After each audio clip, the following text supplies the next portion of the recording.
Daming cactus sa likod ko. Ayan. Kumusta po ang lahat?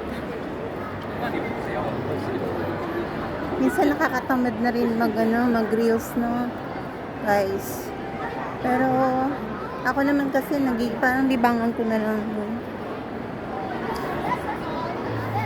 Ang daming cactus dito.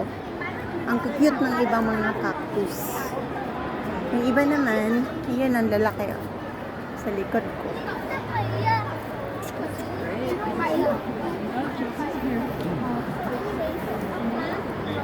Lagi na lang ako nandito. Ay, siguro dahil sa may annual pass nga ako. Alam nyo guys, ang tagal ko na dito, hindi pa ako nakakasakay dyan, no? May ganito ding halaman sa atin. Ayan. Meron kaming ganyan dati. Sabi nila, ano daw, hindi daw maganda sa bahay kasi tinik-tinik. Sino ba naniniwala sa ganon?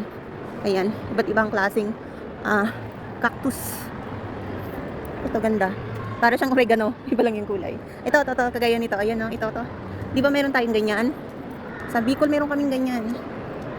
Oh, this one is succulent. This one is money plant. Jade plant pala to, jade plant.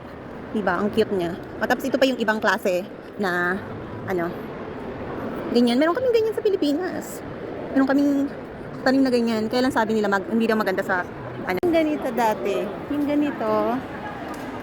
ganito ang style. Yan, ganyan. Meron. Samantalang dito, dinadayo ng mga tao. Ang cute nito.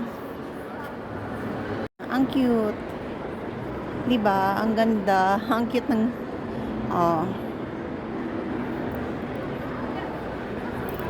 lipat na tayo dun sa mga lily, guys. Ito, iba't ibang cactus ang haba. Diba?